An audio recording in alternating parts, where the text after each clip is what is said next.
আরে রমজান মাস চলছে, শুধুই কি চপ আর মাছ মাংস খেলে হবে বলো? একটু চেঞ্জ করতে হবে না? একটু অন্যরকম ট্রাই করো না, দেখবে বেশ ভালো লাগবে।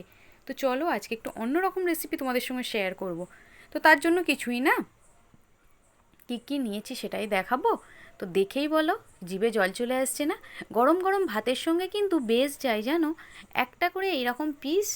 মানে মাছ মাংস ছাড়াও যে ভাত খাওয়া যায়, সেটাই এই ফার্স্ট তোমরাও দেখবে। দেখো, দেখবে তোমরাও যদি এরকমভাবে ট্রাই করো সেম প্রসেসে, দারুণ স্বাদ হবে। বাড়ির প্রত্যেকে কিন্তু মাছ মাংস খাওয়া ছেড়ে দিয়ে নিরামিষ এটা নিয়েই ব্যস্ত থাকবে। তো চলো কীভাবে দাঁড়িয়েছি সেটাই দেখতে চাইছো তো, জানি মনটা ছটপট করছে। তো চলো এরপর কী কী নিয়েছি দেখিয়ে দিই। নিয়েছি সেই আবারও দুটো কাঁচা কলা। দুটো কাঁচা কলাকে দেখো, শেষ উপরের অংশটা নিচের অংশটা কেটে এইভাবে বাদ দিয়ে দেবো একটা ছুরির সাহায্যে।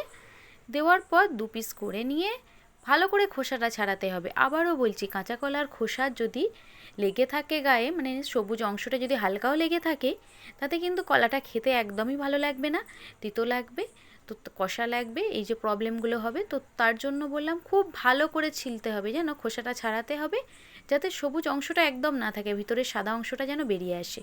তো দেখো সেইভাবেই আমি কিন্তু ভালো করে ছাড়িয়ে নিচ্ছি খোসাটা, দেখেছো?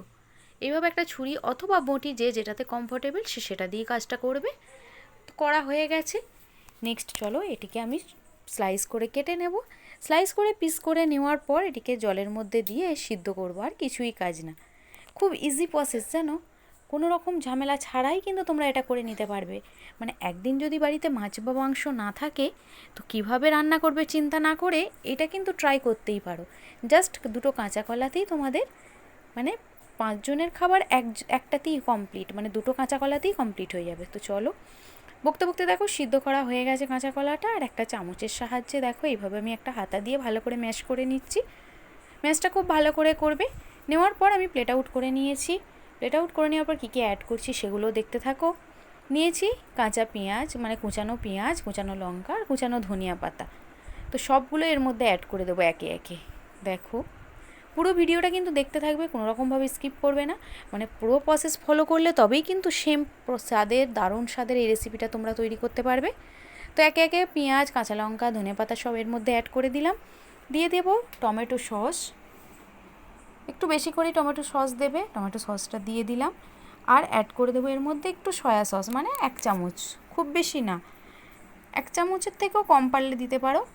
তো দিয়ে দিলাম। এরপর অ্যাড করবো এক একে সমস্ত মশলা। তো তার মধ্যে দিয়ে দিলাম শুকনো লঙ্কার গুঁড়ো, মানে লঙ্কা গুঁড়ো, ধনে গুঁড়ো, জিরে গুঁড়ো, হলুদ গুঁড়ো, সব একে একে অল্প অল্প করে দেবে। আর এই যে হোমমেড একটা সুন্দর মশলা, সেটার রেসিপি কিন্তু আমি তোমাদের সঙ্গে শেয়ার করেছি, চাইলে পেজে গিয়ে দেখে নিতে পারো।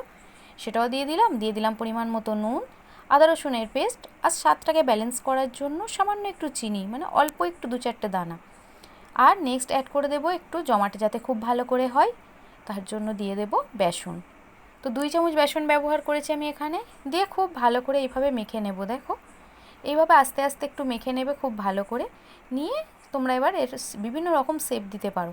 তো আমি কী শেপে করেছি সেটাও দেখতে পারো, এটাতে কিন্তু খেতে বেশি টেস্টি হয় আমার মনে হয়েছে, তাই আমি এই শেপটা দিয়েছি।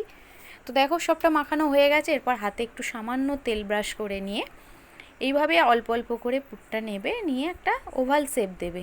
তোমরা চাইলে এটাকে রাউন্ড শেপও করতে পারো বা স্কোয়ার শেপে করতে পারো, বাট আমার এটাই মনে হয়েছে ঠিকঠাক, তাই আমি এই শেপটাই দিয়েছি। দেখেছো? এই যে দেখো, হালকা করে ওভাল শেপ করে একটু চেপে দেবে। দেখো আমার প্রত্যেকটা কিন্তু অলমোস্ট রেডি। দেখো চাইলে তোমরা এটা 10 থেকে 15 মিনিট ফ্রিজের মধ্যে রেখে দিতে পারো, তাতে কিন্তু একটু বেশ জমাট ভাব আসবে, তাতে ফ্রাই করতে সুবিধা হবে। তো আমিও কিছুক্ষণ রেখে দিয়েছিলাম। কিছুক্ষণ রেখে দেওয়ার পর দেখতে দেখেছো বেশ সুন্দর হয়ে গেছে না? এরপর চলো ওভেনের মধ্যে কড়াই বসিয়ে, কড়াইয়ে তেল গরম হয়ে গেছে। এরপর একে একে একটা করে পিস এইভাবে দাও, দিয়ে একটু লো টু হাই ফ্লেমে রেখে গোল্ডেন ব্রাউন কালার করে জাস্ট ফ্রাই করে নাও। দেখেছো? এইভাবে প্রত্যেকটা কিন্তু ফ্রাই করে নাও, নিয়ে একটু প্লেট আউট করে রেখে দাও।